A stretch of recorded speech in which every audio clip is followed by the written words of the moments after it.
wasted, just like my country hero.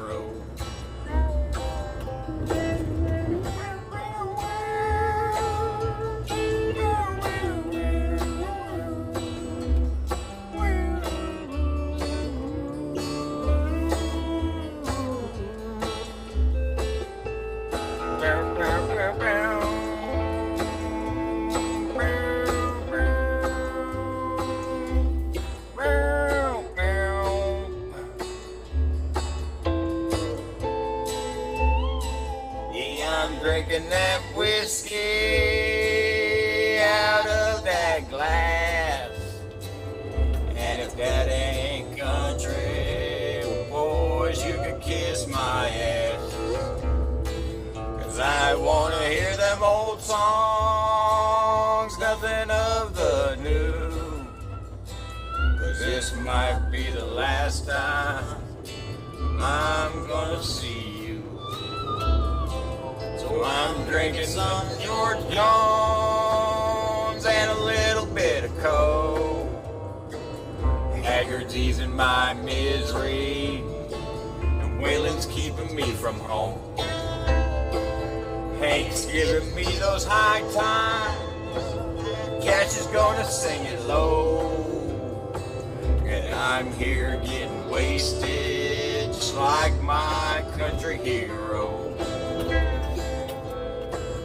Getting wasted for my country hero.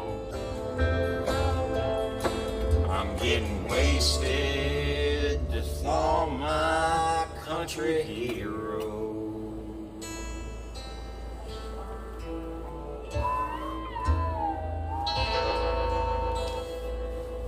Damn, what a good song.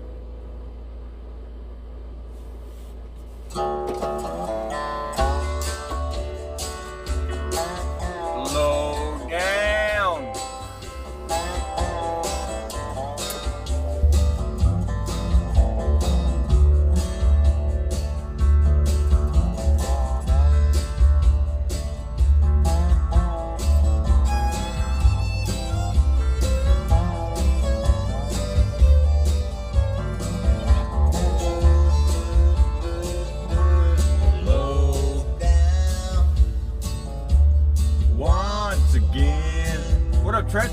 Well, I'm struggling now to get by, my friend. It's keeping me up real late at night. I just can't settle down this honky-tonk life.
My friend, and it's keeping me up real late at night. I can't settle down my honky-tonk life. You just got us tickets to go watch OKC and Mavericks game tonight. Are they in the playoffs? Is that a playoff game? About to get lit and enjoy some basketball. Some playoff basketball, I believe. No? I'll find out when I get back.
our love.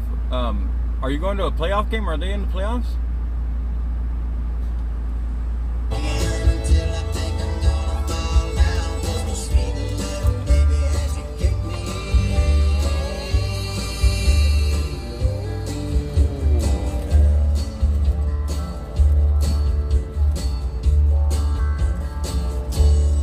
Low down once again. Well, I'm struggling now just to get by, my friend.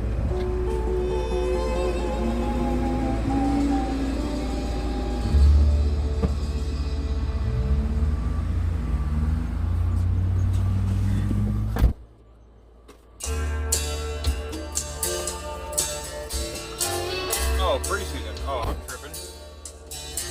That hot old summer sun make you beg for your next breath.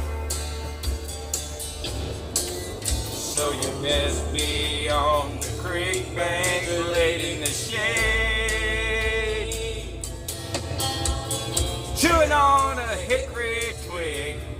Pass that bottle, I'll have me a swig. I ain't got a lot, but I think I've got it made in the shade. I'm just laid up here in a country state of mind, catching these fish like they're going out of style, drinking me some homemade wine.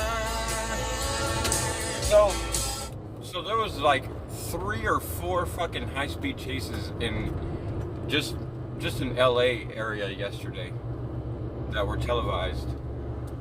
One got away. The second one was fucking like a long one, and fucking dude was driving like 130 miles an hour, and he was doing some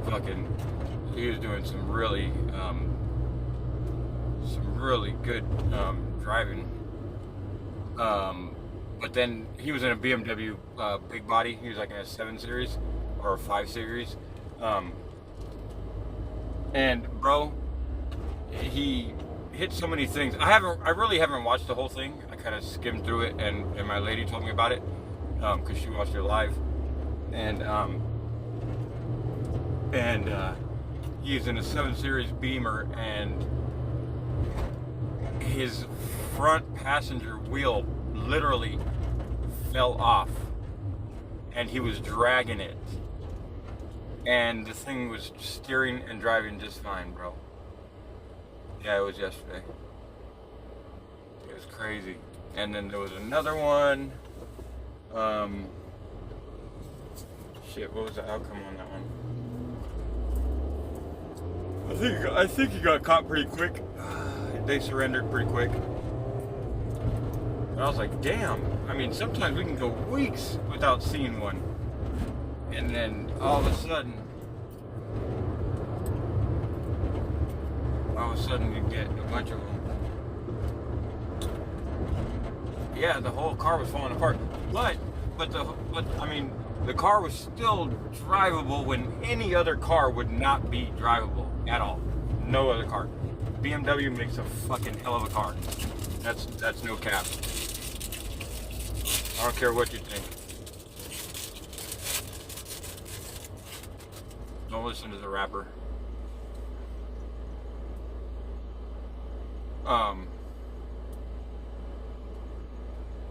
I didn't hear any new updates on the hurricane. I know that Sweet Melissa was Ernie Shell's subscriber. That's pretty much how I know her or whatever. So I hit him up, asked him if he's seen her, and he said no. So I just asked him if he knows anybody that knows her personally to reach out to her. So we'll see what he says after that.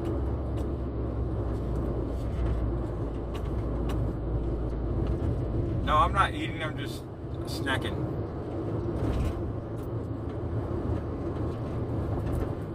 Man, those tacos are so damn good. Man, my girl knows how to make some damn tacos and beans and rice, I tell you. What kind of meat is that, babe? Oh, I didn't ask him that. That's a good question, babe. But I mean, I don't want to pry. Like, I don't want, if something's not wrong with her or whatever, I don't want people to, you know, or her to think that we're prying like that, you know. But I'm pretty sure she knows that we have good intentions. But yeah, I mean, I don't know. I was in Ernie's stream yesterday, and one of his subscribers was trying so hard to get Ernie to answer their question, and Ernie just would not address it. And I mean, I didn't need to answer question. Or look at this guy. Oh, donate to my fucking funeral, fake funeral. Fuck off. Get a job.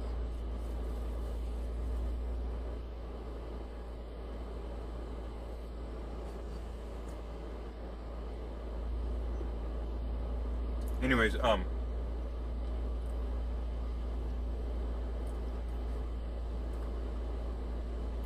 well, because his subscriber Crackerjack or something like that said something like, I got Ernie's back at all costs, anytime, at all costs, like no matter what, at all costs, I got Ernie's back.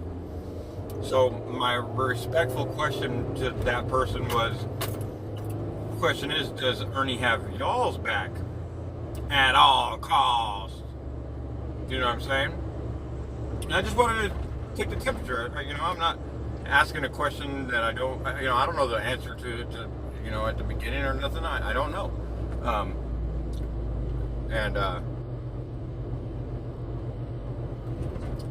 Yeah, Ernie would not address it.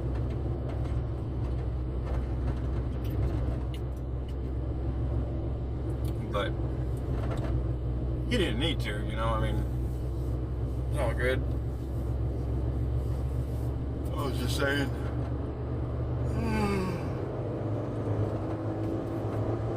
Like, at all costs, like if you knew him and he murdered somebody, you're gonna help him fucking clean it up if he asks you to? Like, at all costs? You know, fucking risk your fucking family and, you know, your freedom? At all costs? I'm just plain devil's advocate.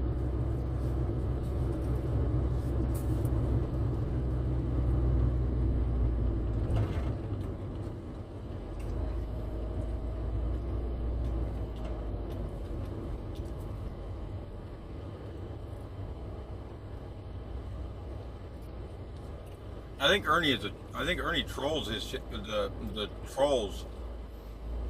He's been trying to troll the trolls lately, and I've been catching on to it. It's pretty funny.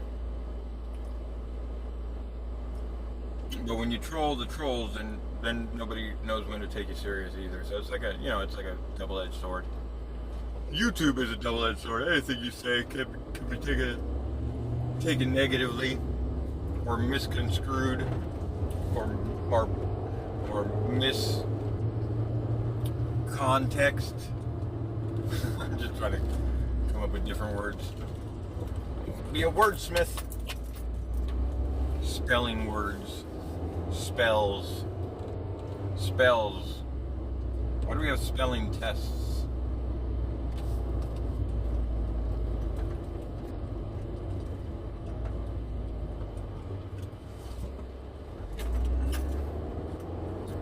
You know what? I got an idea. It's not going to be video or anything like that, but you guys will like to hear it. Hold on. Oh shit! Cancel. I almost fucking erased the live stream on my own. Hold on. Let me see. What am I doing here? Going here. Going here. Here. There. Excuse me, there. ETY, etymology. Just search that, see what comes up here.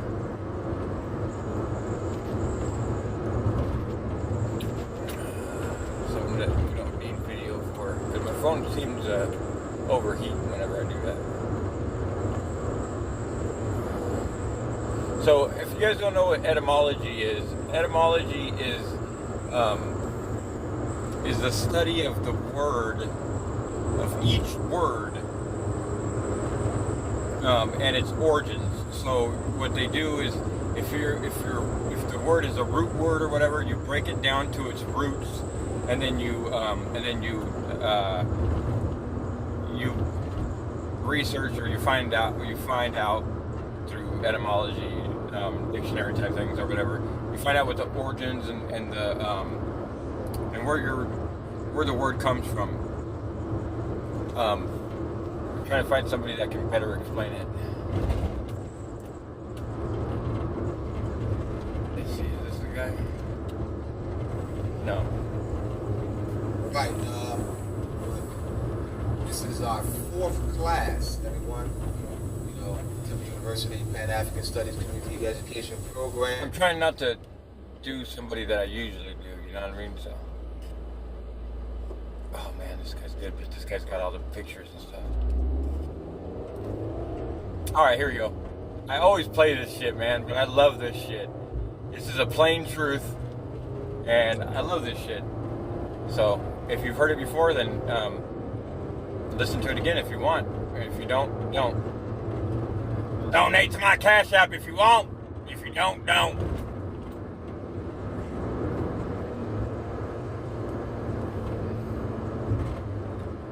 Patient. The doctor, or is also the connection to. Alright, Fuck. roll up on and listen. Take all the shit out of the kitchen. Something got a hold of me tight.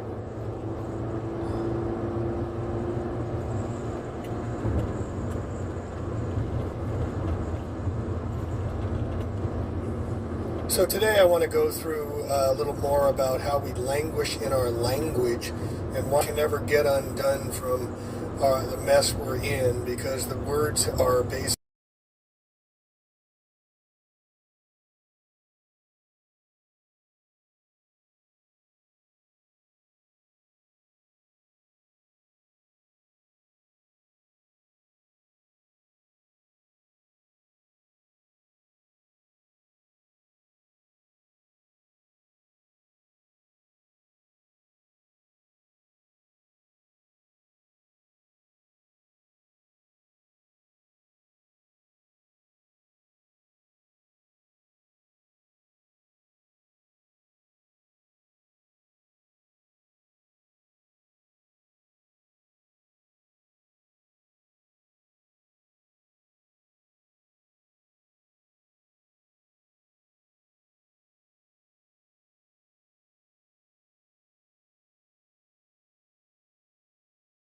Companionship. Why are we always on a ship?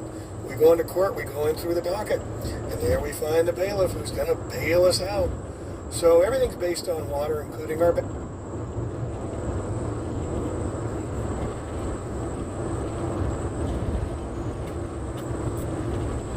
So today I want to go through a little more about how we languish in our language and what can never get undone from the mess we're in, because the words are basically Phoenician, Latin, and Greek amalgamations with some British thrown in there. But it's all, a lot of our language is meant to deceive or have secret hidden meanings. So let's get into it. Now, when you go into court, we're based on water. Our legal system is under Roman Latin law, and we're considered to be at sea. We're fictitious characters, we're straw men.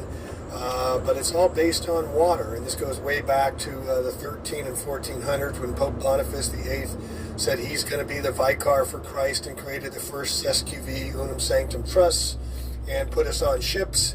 And that's why we always have in our Admiralty Court, we're on our citizenship, we're on our leadership, we're on our relationship, we're on our ownership, friendship, hardship, partnership, membership, internship, warship, sportsmanship, sponsorship, relationship, craftsmanship, companionship. Why are we always on a ship? We go into court, we go in through the docket, and there we find the bailiff who's going to bail us out. So everything's based on water, including our banking system. This is why we have a currency and we have liquid assets, and we have deposit slips. And we have a docket. We have cash flow. We have frozen assets and liquid assets. So everything is based on water. When we're in the court system, and we're just, like I said, straw man and fictitious characters. And this is Jordan Maxwell, or I forget his other name. Judges have a Masonic hammer or gavel which they hit to declare the word of law. The idea of law comes from the biblical 10 stone commandments, and so it is said that you, quote, break the law. You're breaking the commandment. Judges always sit on 3-tier high platform representing the first 3 blue degrees of Freemasonry.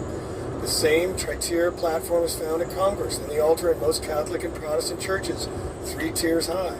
That's also why you give someone the 3rd degree related to the 3rd degree of Masonry, where the initiate is asked in a series of probing questions he must answer correctly in order to become a Master Mason, which is the 3rd degree.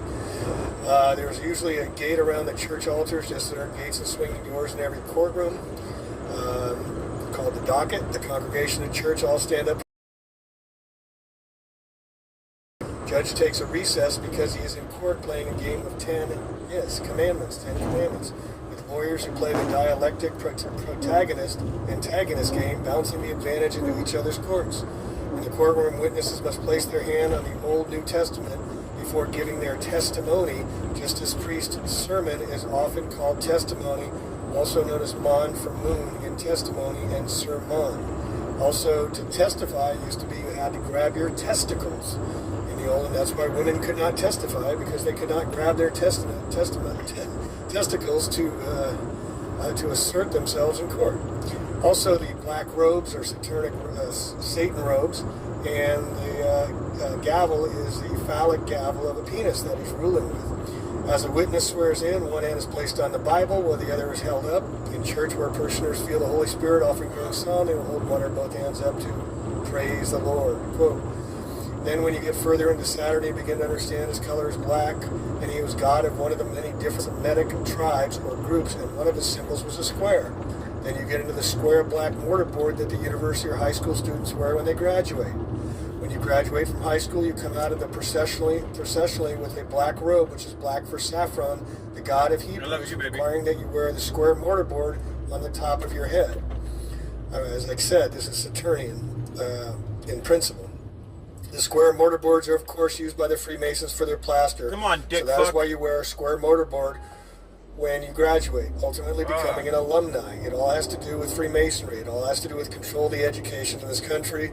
Freemasonry is owned by the Jesuits. He doesn't go into there. Jordan Maxwell doesn't go to Jesuit, or recently has. Square mortarboard on the head is usually black, the color of Saturn, one of the ancient Hebrew gods. This is the same black used on the robe the judge wears when he is going to throw you in jail, because black represents Saturn. Saturn is the old Semitic god. This is why churches and courtrooms look the same today, because when you go into churches, you sit out here with the poor folks in the chairs, out here in the pews, but you cannot go in onto the lifted higher elevation. You can't go inside the gate. You can't go inside the little doors. Only the priest can go inside there and officiate you. You stay on the outside with the poor folks. The altar is always raised at these 3 tiers because in Egypt that was the way it was always done. The altar was always raised so the people could see the representative of God dressed in black. The priest comes out on the altar dressed in black, and he's officiating for you. He is the mediator between you and God. That is the same thing that happens in the courtroom. You walk in and you're part of the poor folks sitting out there on your ship, and here's the fence or gate that separates you. The attorneys, who are known as bar attorneys for British Accredited Registry, registered under the City of London, all U.S. bar attorney, you must be a member of the bar to practice in the corporation of the courts, who are for-profit corporations in our legal system, and the attorneys are pledged to the British Accredited Registry, or bar, where the corporate papers are based in Puerto Rico. The attorneys go inside the gate, and you are the mouthpiece to talk to God and see if you can get off, and the lawyers will be the mediator between God and the judge who judges you and man. That is where all this comes from in our society of today. Jordan Maxwell, Matrix of Power. All right, we can go into court. We have a hearing and present oral arguments to plead our case. The spoken word over the written word. That's why it's Phoenician, or definition. Definition, get it? This is why we languish, Old French languere, be listless, pine, grieve, fall ill. From vulgar Latin languere, from Latin linguere, to be faint or weak, with our definition of language. Alpha, beta are the first two letters that make up our language. Once you start to understand the meaning of words, you will start to see this reality. There are four things to consider. 1, definitions need to be understood. 2, etymology of words needs to be studied. It's the study of the origin of words. Phonics is utilized in everything. This is where the Phoenicians are attached to phonics. Example, there's 3 definitions that mean completely different things. There's a letter C, there's the ocean sea, and then you can see with your eyes. 4, word splitting, the practice of splicing words into various ways to find hidden elements contained within them. An example of word splitting is language. Lang, gu, age. Lan means monster that protects the noble ones. Gu, the god of war, and age, the age of the zodiac. So the final meaning of the word language is a monster of war that protects the noble ones or golden gods throughout the ages. Language, as we languish. A little sidebar fun. Why do we have noses that run and feet that smell? Why do we drive on a parkway? You park on a driveway. Why at a ball field, if it hits the foul pole, it's considered a fair ball and a home run? And why do we call it a freezer burn? Did you notice the term words is an anagram for the term sword? Switch the letter S in the term words to the front and you get the term sword. The letter S goes one way and then the other. So it also crosses over the other side equally and can go both ways, like the S in snake, serpent, slither, sin. The letter M is shaped like a mountain. V for a valley. T as in top, B for breast, and D for dome, and C for crescent. Do you think this is by mistake? Do you think this just happens? No, this is all by design, folks. Words are like swords because they can be used to harm you.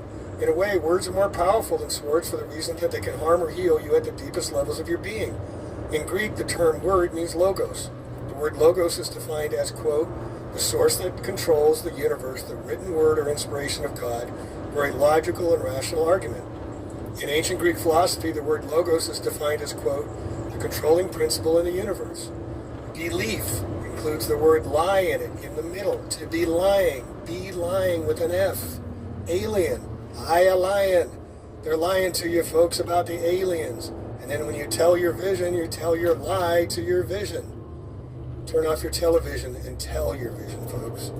And remember, when you say the word belief, you will be lying. You'll be lying with belief. Try not using the word belief. It's not easy to do. Question, what is the most important word of all time? The answer is no. Most people will spell it N-O, but the answer is K-N-O-W. Completely different meanings. Yes, baby, yes. I just got done saying it. I've heard it a million times, and I like to hear it every single time. It's just like it's my first time. Yeah. And no, I'm not reading the chat really. There's only 2 people in there, so I'm just driving there. Sounding the same.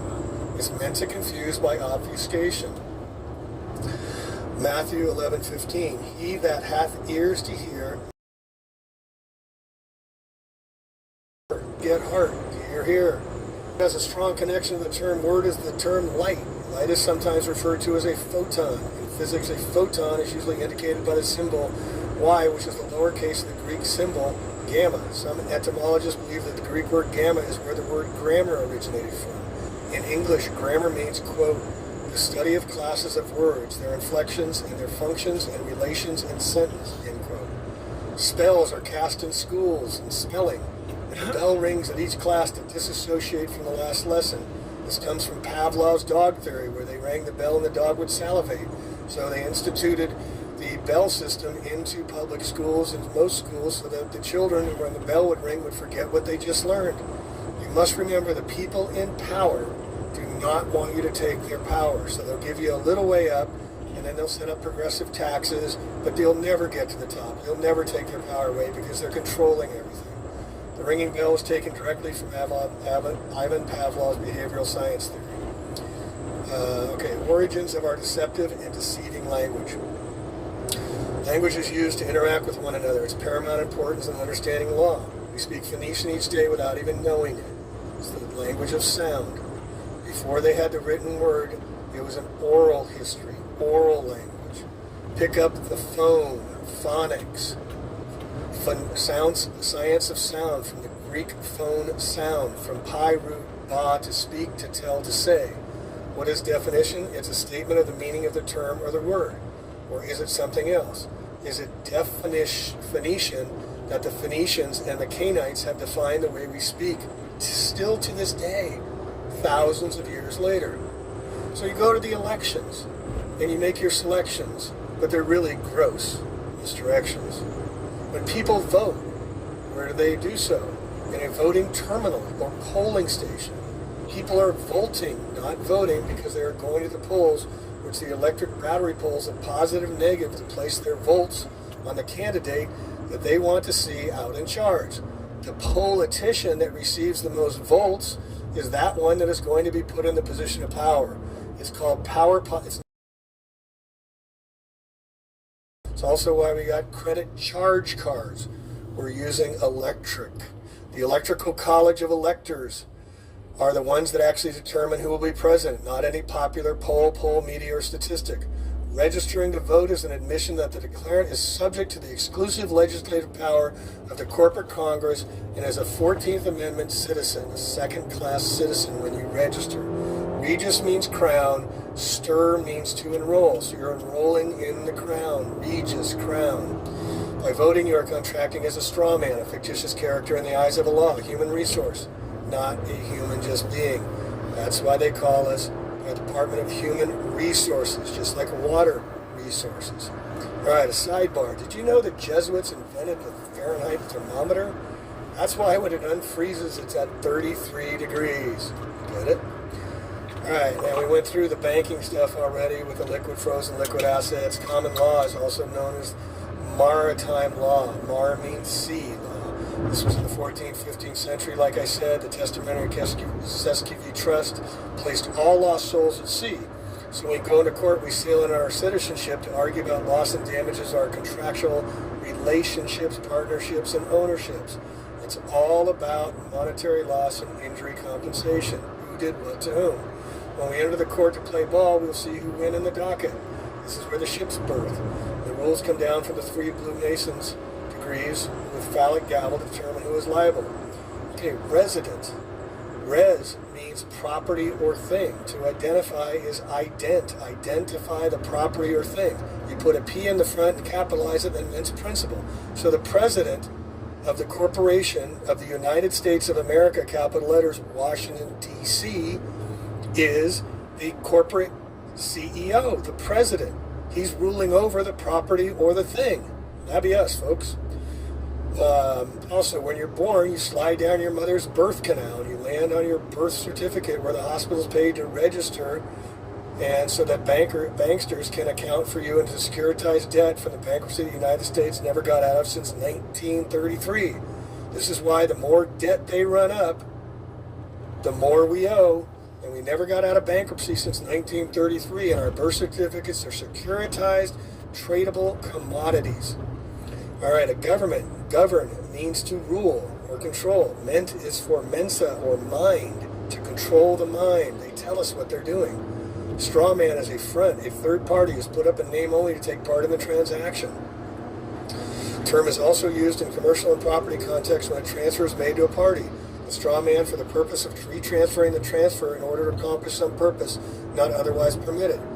We're not humans, folks. We're a legal fictitious entity. Since your birth, your artificial person has been considered a slave or indentured servant to the various federal, provincial, and municipal governments via your state-issued, state-created birth certificate in the name of you in all caps. Your birth certificate was issued so that the issuer could claim exclusive title to the legal person created. This was further compounded when you voluntarily obtained a driver's license and Social Security number, also all in caps. The state even owns your personal and private life through your state-issued marriage license, issued in all caps. You've had no rights since birth, marriage, nor will you have them even in death unless you recapture your straw man. The name on tombstones and cemeteries are also in all caps. The state holds the title to your legal person. It's created for your birth certificate. That's why they give you a certificate, not the actual title. The holder in due course of the instrument, that is yourself, has to reclaim and redeem it. A straw person is a person according to the legal dictionary. Person, a human being. Now, it's a person of the male sex. According to Black's Law Dictionary, which they use in the Roman Catholic law system we're still under today after, since 1400s. A human being is a male sex, a male of the human species, above the age of puberty. And the most extended sense of the term includes not only adult male sex of the human species, but women and children. In feudal times, it was vassal, a tenant, or feudatory. All right, April 1933, this is when Roosevelt, the Knights of Malta, and the Freemason made executive order. All persons are required to deliver on or May 1st all gold coin bullion now owned by them in the Federal Reserve. So they took our gold away. Now we're $21 trillion in debt, folks. Do you think they're going to do it again to us? Look at the new $100 bill. Half of it is completely in gold on the right side with a gold inkwell, a gold feather, and there's gold writing in the background. And if you look very closely, it's the second paragraph of the Declaration of Independence talking about abolishing the government. $100 bill issued in 2013. All right, in June 1933, we operate as a commerce. Commerce is based on agreement or contract. It's contractual law. That's why you sign your name, now a thumbprint or a swipe. You are agreeing to the fictitious character as a straw man. When the real flesh and blood step into their process, we become the surety for the fictional straw man. It's a trust. We then become liable for the debts, liabilities, and obligations of the straw man, and we relinquish our protected characters. We stand up for the fictional straw man. This is why when you go into court and the judge says, "Are you so-and-so? Do you understand?" and you say yes, you're agreeing to being that fictitious character. All right, corporation. The word corpse is the base root of corporation. All right? So ration the corp is to ration the corpse, the dead. You're rationing the dead. Excuse me. All right? And in Law's Dictionary again, only his successors in some particular station who are unincorporated by law in order to give them some legal capacities and advantages, particularly that of perpetuity, which in their natural state as persons they could not have.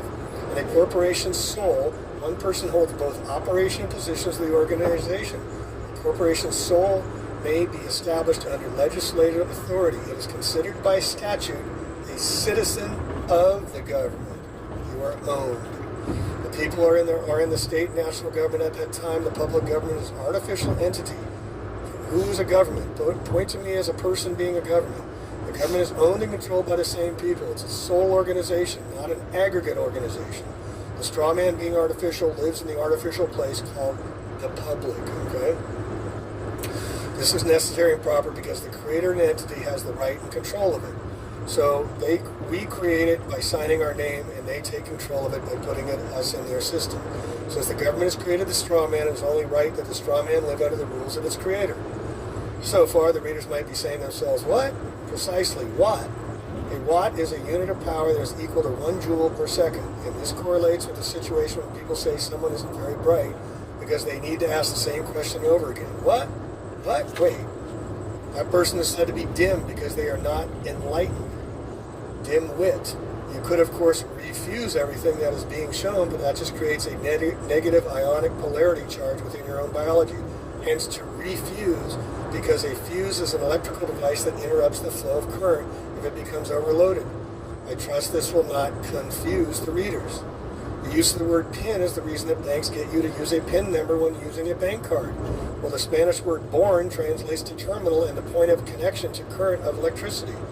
When people travel to and from airports or bus stations where they arrive and depart, at the terminal. And as I said, when you use the credit card, you are charged as in charge card. Logos translates to ratio, symbol, reason, idea, and logic. The ancient Greek believed that the power of the logos can be expressed through words and be used to create mystical things through sound. Have you ever wondered why the symbols of corporations are called logos? It has to do with magic and sacred geometry. The process of using logos, source, energy, and force to create things such as sacred geometry can be seen in somatics. That is where sound is used to create geometric, sacred geometric forms. All right, cosmology and language. You know how the day of the week got their name. Sunday, it represents the mineral gold. It represents the sun's day. Monday is the moon day for Luna, or Lunatic's Day.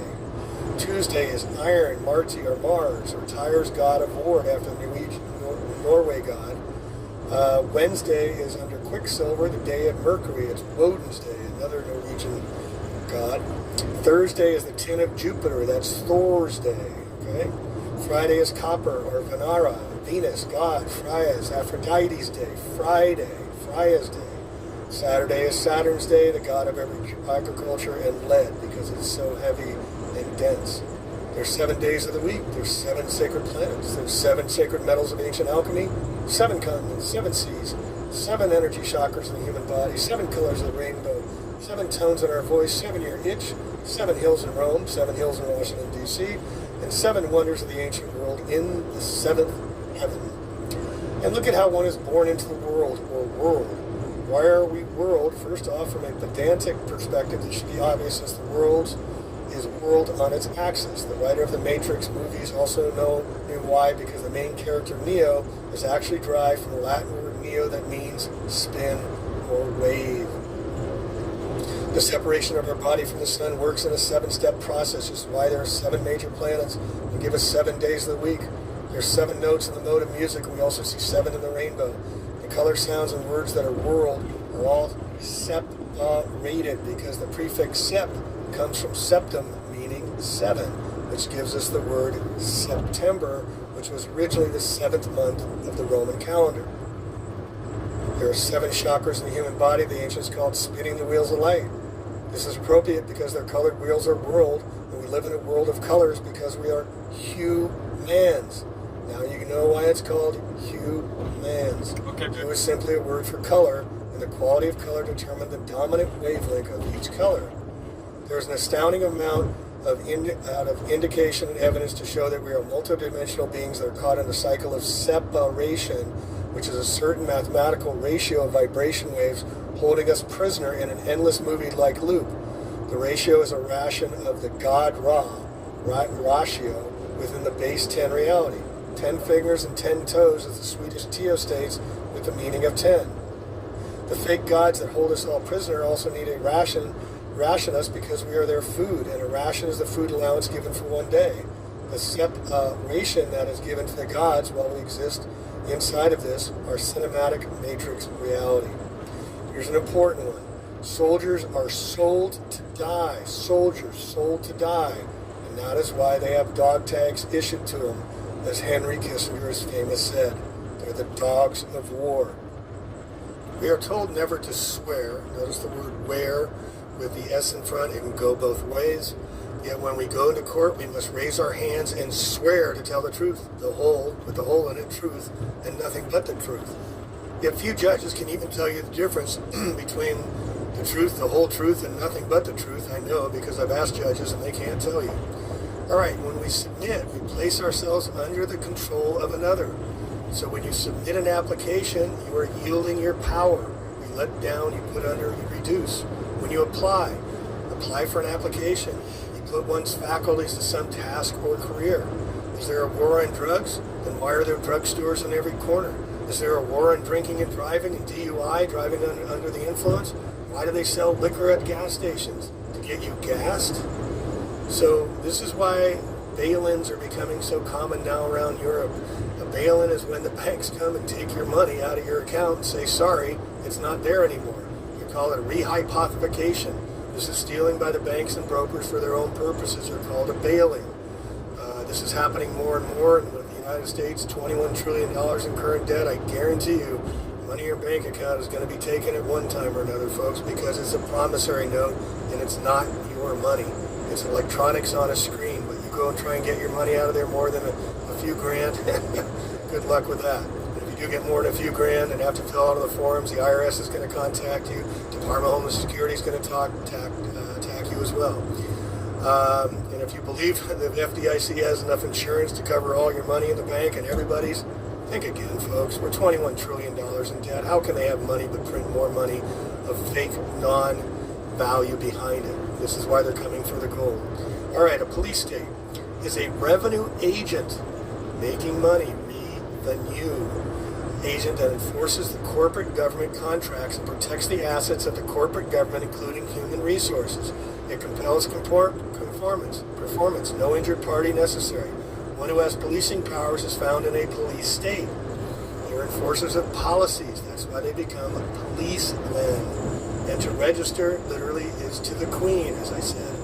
The regis meaning king. This is why you get a certificate and not title on your cars as well. The original car manufacturer owns the title, but you get the certificate. When you enroll, you register your child, you put it into inventory. Did you know that? People are known as chattel in legalese. We call our animals cattle, they call us chattel. Again, this is why we're called human resources. And just substitute the word water for humans, and we're water resources. And on international, now another important thing is that our court systems, every time you challenge up. So you go from the local to the state to the federal, and now you go into international laws. And that's even more corrupt the higher you go, so you never get satisfaction. It's by design.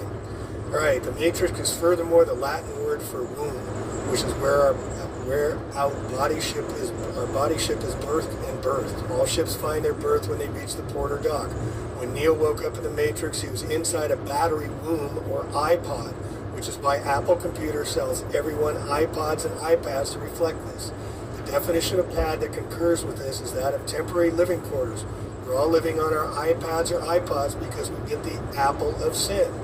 Now you see here on the left that the original Apple computer sold for $666.66. Not a coincidence, folks, or a coincidence. The word apple is also phonetically spoken as a pull because our body ships are receiving a toe on the consciousness streamline of reality, which is why we have a skull.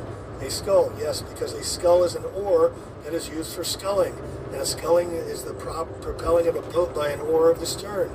John Scully ran Apple Computer for 10 years. Another coincidence. Everything in this reality is designed to make us fearful, and this starts right at birth. It has been said over and over again in humanity that man is born in sin. Man bit the apple to then continues to be reborn in his or her apple iPods, which becomes unrepayable debt. Oh, yeah. That is why Webster's dictionary defines English word debt is sin, to pay the debt of sin, which is the price of our birth or birth in the moon. Remember that 7 days of the week do not include an earth day, since man is truly born in sin.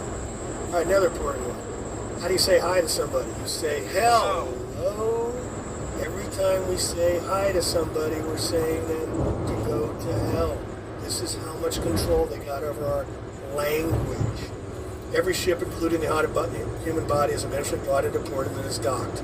This is why there's a doctor that delivers the body ship, because it's a new liver or liver being produced. Another living being that is being delivered by the doctor as docked ore. Hence, doctor is phonetically docked ore, and you as the human being are the ore or the ore. Ore is gold.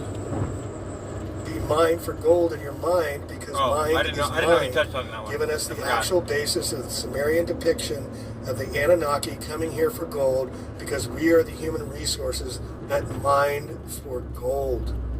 It's all a play on words, folks, but it has secret meanings behind it. This also displays the fact that humans are seen as chattel property or false gods. When they say it's mine, we are the endless resource being mined, and companies do not have human resource departments because the title sounds fancy. You're also ore, which has an ore because you're the body ship that needs to paddle through this existence, which is the sea of electricity. Doctors use paddles to resuscitate someone who is in the cardiac arrest for this reason. Why do they use to resuscitate the patient? They use electrical currents, just like the sea that has currents. What else do doctors do? They perform surgery because of an electrical surge to the body patient. The docked ore is also the connection to the body ship and sea terminology. Also, our money is currency. So if the doctor has delivered the docked ore, an ore that is sitting in its berth and no longer rolling. All right, a double cross. We see them in the logos all the time. Look at on Exxon. Look at there. It's a double cross. Nabisco, a double cross. They're double crossing us, folks. An act of betraying an ally, friend, or associate. The Cross of Lorraine has long a history of use in the secret societies. The Illuminati bloodlines, including the double crosses, use the crest of Lithuania, Hungary, and Slovakia. The Knights of Malta use the red cross, as does the largest oil company in the world, Exxon, Nabisco, etc., etc. So anyway, I just wanted to give you a whole list of these languages that we language in, and how our language betrays us, and how they use it against us, and the court system is rigged to put us on our ships, and fictitious characters as straw man, and we have to get off the ship. We have to get away from the legal system. We have to create our new languages, or we're going to languish in their dominance as we have been for thousands and thousands of years, and we have to stop the Babylonian days that have been going on forever. And lastly, I want to bring up the word Israel. The word Israel is Isis, Ra, and Elohim, the gods of ancients. Isis, Ra, the sun god, Isis, the moon god, and Elohim, the god of gods. Israel. It all goes back to the Babylonian days. So let's stop babbling on and let's move on. Thanks for listening from The Plain Truth. Oh man, it's a good Do you ever presentation. think about words? Does salary have anything to do with salt Celery and and salt. sauce? How about across different languages? You can tell escribir and skrive are related to each other, or even schreiben to them. The same way, war can't be related to guerre or guerra, right? Well, surprisingly, war and guerra come from the same word, just as insect and sex have the same origin. Intrigued? Stick around and let's look at etymology and some surprising origins of words.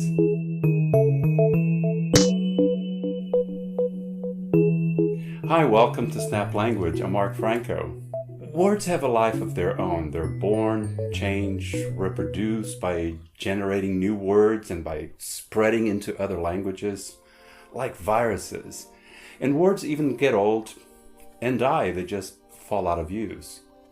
In Latin, they use the word sal, salt, to create the word salarium. Old French borrowed that as salaire. Later, English borrowed that from French as salary. But what was the connection in Latin between salt and salary? Etymologists believe the word was salarium in Latin because it was salt money, or an amount to buy salt, which was very valuable back then. Historical linguistics studies language change over time. Etymology is a subfield of that. It's the study of word origins and derivations and how words change over time. For example, an oxa, many oxen in Old English, became an ox, many oxen in modern English. And that's why ox still has this irregular plural today. Words also change meaning over time. That's what historical linguists call semantic change. For example, originally when nice was borrowed into English from Old French, it meant foolish. Then over time it meant timid, fussy or fastidious, delicate, precise and careful, delightful, and finally, kind and thoughtful. We still have these meanings today, but we lost the original meaning, foolish. Except perhaps when you say someone is too nice. The word meat meant any kind of food in Old English. By around the 1300s, its meaning had narrowed to the meaning we still have today, only animal flesh. Okay, I need to make a disclaimer here. I am not a trained etymologist. I just know enough about the area and find it really interesting. So this video is not meant to be an in-depth study of etymology. That would be a really long video. War comes from Old French guerre. In late Old English, it became where. Well, guerre, where, war. That's how this one word, guerre, became what, on the surface at least, seems to be very different words. Guerre, war. Why study etymology? When we understand how words and their meanings change over time, we learn about linguistic processes, how people use words and change their sounds and meanings, how languages borrow words from each other and change their pronunciation to conform to the phonology of the language. Well, we learn how language itself changes over time, not just how it changed in the past, but also how it's in the process of changing right now. Latin sal changed in other languages into sal, sel, salz, salt, zout. Then from salarium to salario, salaire, salary in English. Much later, Japanese then borrowed salary from English as sarariman to mean a person who works for a salary in a corporation, well, a white-collar worker. Sal is also the Latin root word for salsa, anything salted. Salsa, sauce, saucy, sassy.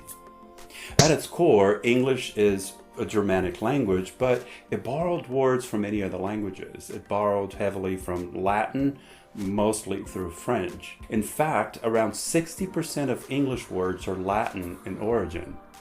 That's 2 out of every 3 words. But then, if English words came from this Germanic language and Latin, where did those languages come from?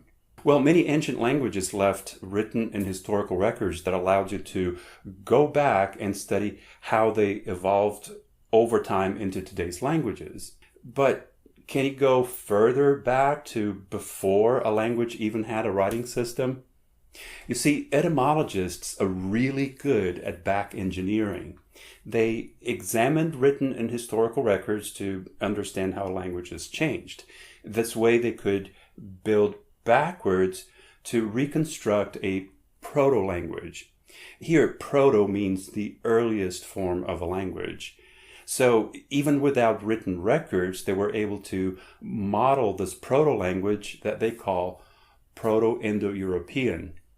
As people migrated over vast areas, they brought this Proto-Indo-European language with them, and it developed into Germanic, Balto-Slavic, Italic, that's where Proto-Latin fits in, Celtic, Hellenic, where Proto-Greek is, and Indo-Iranian languages. That's a huge spread. Business Insider has this great animated map showing how over an 8,000 year span, this proto-language spread all over Europe, Russia, and Asia. Of course, changing into other proto-languages along the way. Check below the video for the link. And what did this Proto-Indo-European develop from? Well, before that it gets really murky. You can't expect to go as far back as the first word ever uttered. Say the first word ever uttered really fast a few times.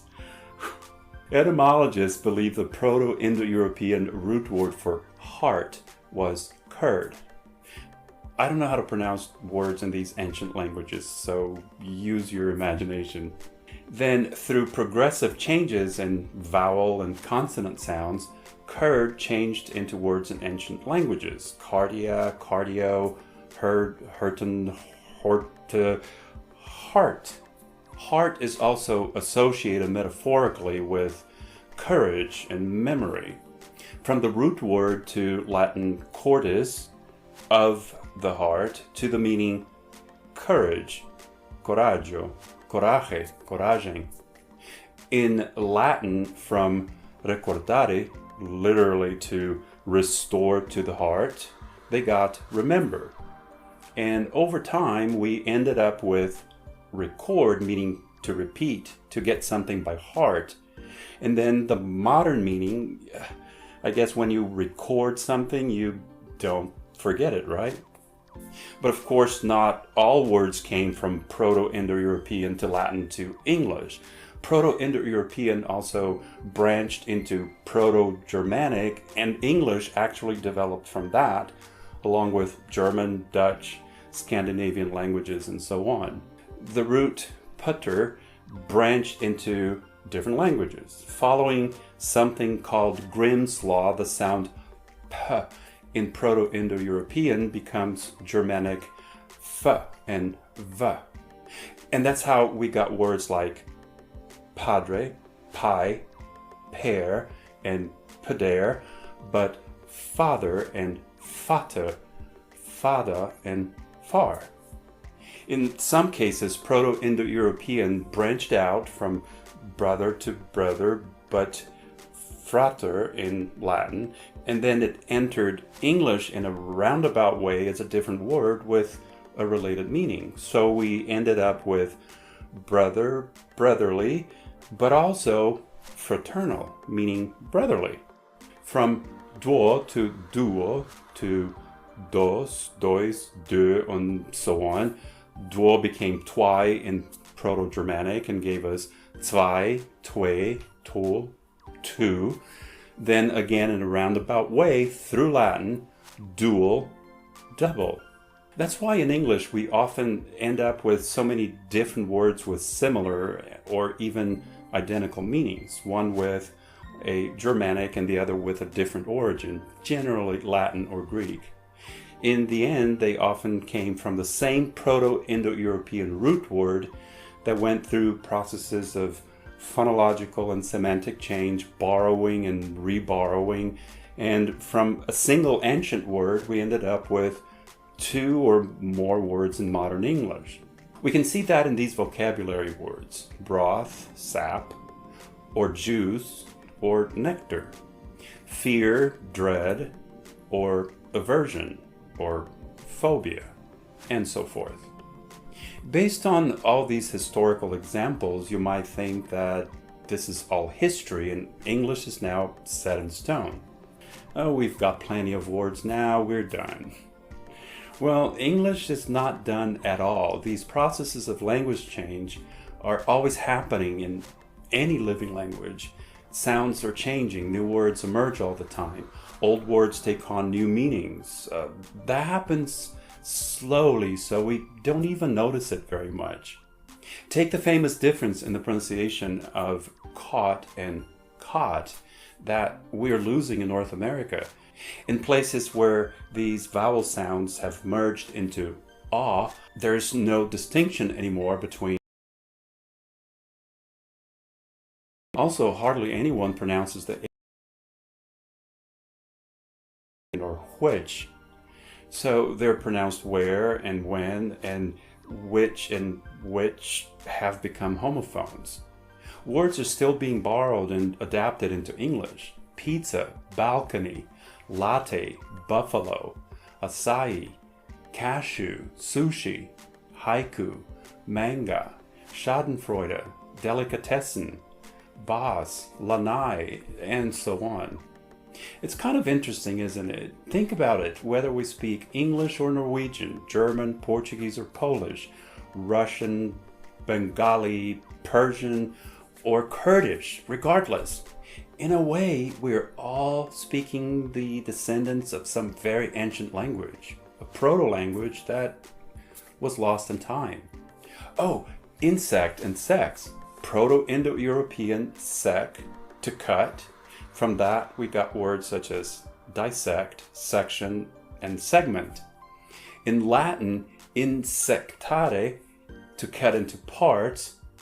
Insectum was used to mean an animal that's cut up into parts or has a body with segments. An insect. Possibly then, sexus, because you cut up or divide beings into genders. Sex. That's how insect and sex are related words. Is that cool or what? Languages change continuously, so what do you think English will be like in 100 years? And in 1,000 years? If you're multilingual, have you noticed some surprising connections between the languages you speak? Always look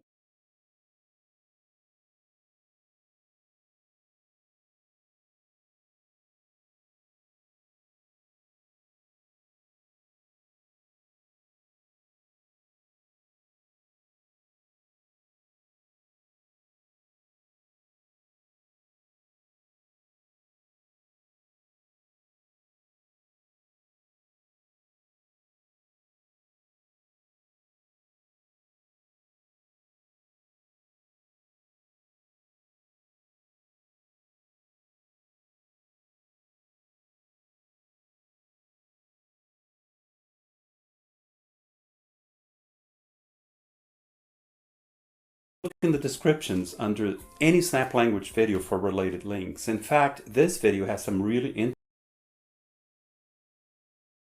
share it, and hit the like button. Of course, if you subscribe to Snap Language on YouTube, I'll be very thankful.